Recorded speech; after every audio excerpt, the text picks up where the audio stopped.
بعد اعوذ باللہ من الشیطان الرجیم بسم اللہ الرحمن الرحیم درود پاک اللهم صل على سيدنا محمد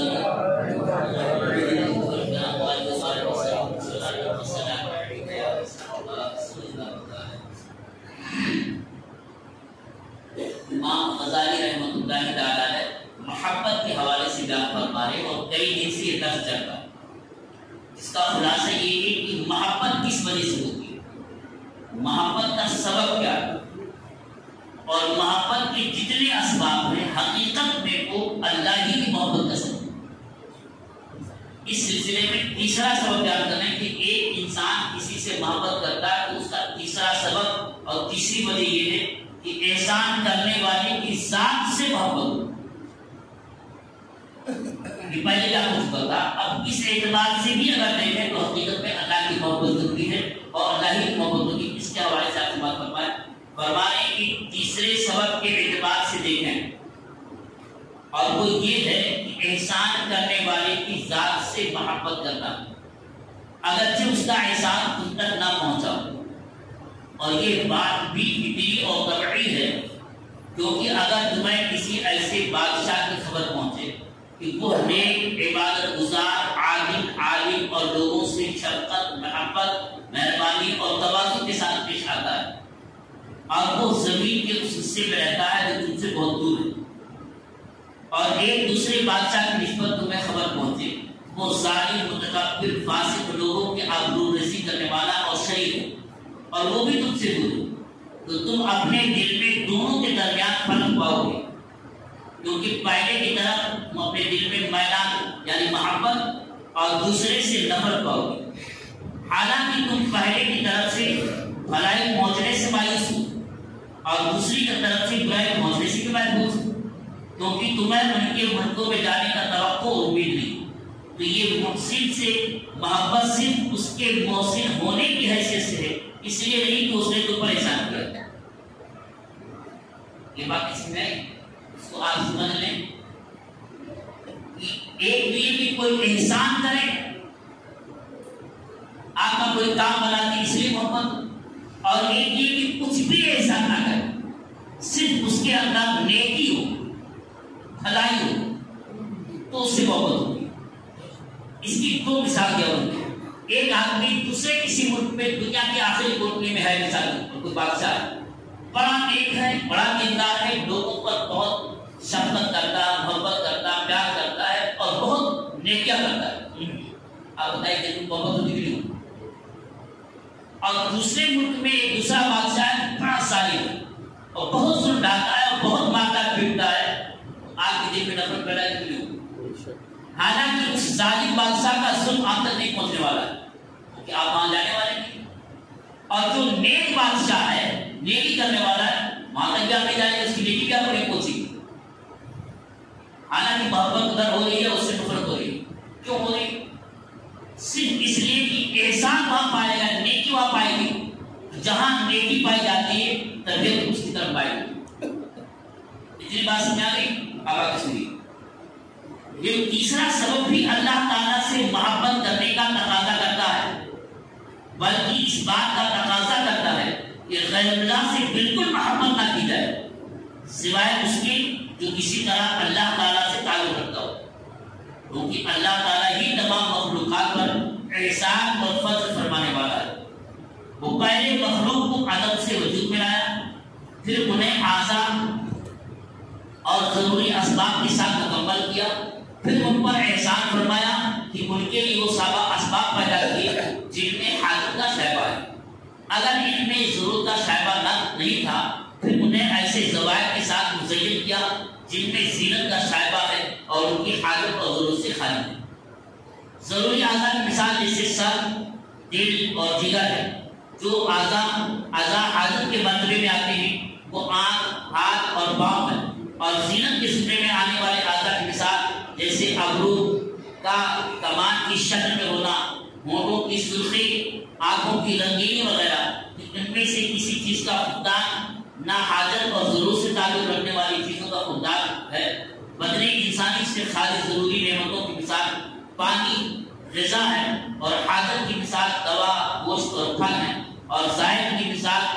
درختوں کی ہریالی، پھولوں اور کلیوں کی رنگینی، اور پھلوں اور کھانوں کی لذتیں کہ ان کے نہ ہونے سے ضرورت اور حاجت معلوم نہیں ہوتی۔ امام غزالی رحمۃ اللہ تعالیٰ ہے، یہ وائس چانسلر اس زمانے کی جو سب سے بڑی یونیورسٹی دنیا اسلام میں، اس کی سب سے بڑے بڑی صدر، ان کی بات بھی بہت حکمت بھری بات ہے۔ ابھی جو فرما رہے ہیں کہ تیسرا سمجھ کہا کہ صرف نیکی ہونا، احسان ہونا محبت کا تقاضا ہے۔ اسی مثال ہے کہ بادشاہ کسی ملک میں رہتا ہے، بڑا نیک ہے، بہت رحم کرتا ہے، بہت شفقت کرتا ہے، دل میں محبت پیدا ہوگی، کیا آپ کرتا ہے؟ نہیں کرتا۔ اسرائیل اور فلسطین کی یہی مثال تو ہے ہی۔ اسرائیل اور چلیں بات سمجھ آ گئی نا؟ وہاں کی محبت، اب دیکھیں شفقت رحمت وہاں ہے، اور اس رحمت اور شفقت کا اگر ہم جائزہ لیں کائنات کے اندر، اس کے اندر سب سے زیادہ ہے، تو جو کائنات کا خالق ہے اس کے اندر سب سے زیادہ سب سے بڑا رحمان اور سب سے بڑا رحیم وہ۔ اب اس کے رحم کے جلوے اگر آپ کو دیکھنا ہے تو اپنے وجود کی مثال کیا، 3 مثالیں دے کر کہا، ایک مثال آپ سنیں۔ انسان کو پیدا کیا، کیسے پیدا کیا؟ زمین سے، آسمان سے اتار دیا، سبب بنایا، مرد اور عورت کی شادی کا واسطہ بنایا، اور دونوں کے نطفے ایک سانچے میں پیدا ہوئے، جمے ماں کا ہے سانچے ہی، تو مرد اور عورت کے دونوں نطفے ایک ساتھ جمع ہوتے ہیں، تو قرآن پاک میں بھی جانتے ہیں اور حدیث پاک میں 40 دن ویسے رہتا ہے، پھر دوسرے 40 میں خون بنتا ہے، اور تیسرے 40 میں گوشت کا ٹکڑا ہوتا ہے، 3 40 ہو گیا۔ اب تیسرے 40 کے بعد اللہ کا حکم ہوتا ہے تو فرشتے آتے ہیں، تو اب پورے جسم کو بناتے ہیں، آنکھ، کان، پیر، ناک، ساری چیزیں۔ یہ جو چیز ہماری بنی ہے، کتنے اسٹیپ میں بنی؟ پہلے پانی تھا، پھر خون بنا، پھر گوشت کا ٹکڑا بنا، پھر انسان بنا۔ اب اس میں کچھ چیزیں ایسی بنایا ہے کہ جن کے بغیر انسان اچھا نہیں لے رہے گا، جیسے پورا صحیح نہ رہے، پورا منہ نہ رہے، انسان رہے گا، دل ہی نہ رہے تو انسان ہی نہیں رہے گا، پورا ڈھانچہ ہی نہ رہے تو انسان نہیں رہے گا۔ یہ ضروری چیزیں، ان کے بغیر انسان کو پورا نہیں رہے گا۔ اب اس میں انسان کے بنانے کے لیے کچھ چیزیں ایسی ہیں کہ ضرورت ہی نہیں مگر خوبصورتی کا سبب ہے، جیسے پلنگ ہے کے بعد پرتوں کو بالکل کمال کی شکل میں ہونا، ناک بالکل تیز شکل میں ہونا، ہونٹ بالکل پہلا سے پھول کی پتی کی طرح اور لال لال ہونا۔ اگر نہ بھی نہ تو انسان ہوتا ہے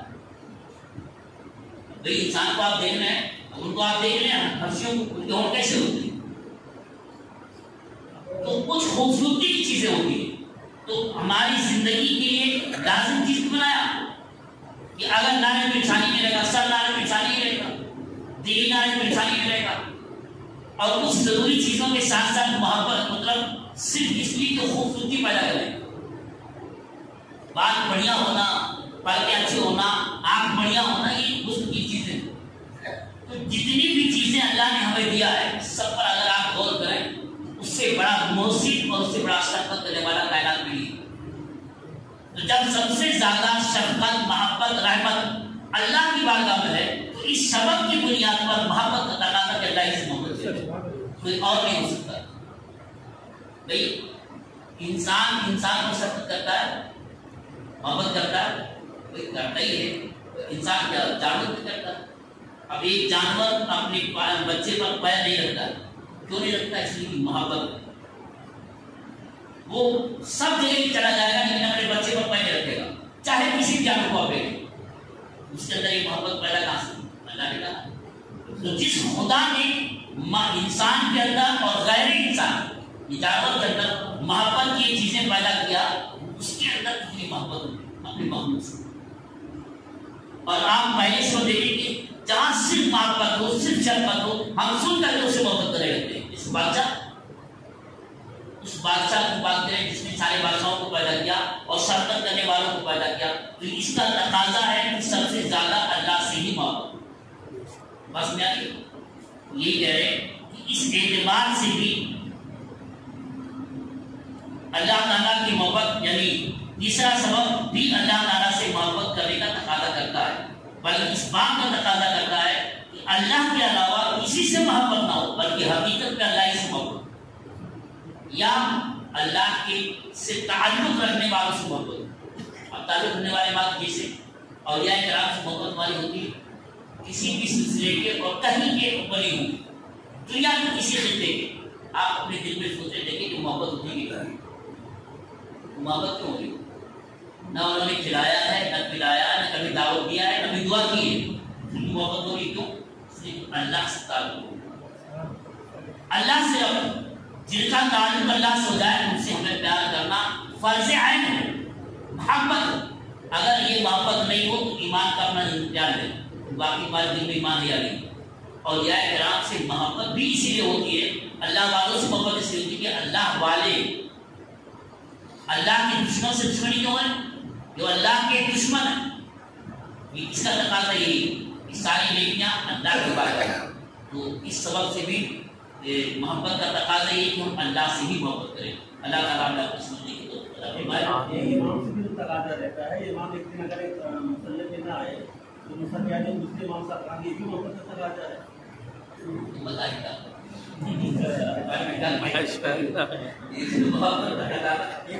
امام مؤذن خادم صرف امام ہی بات نہ لے،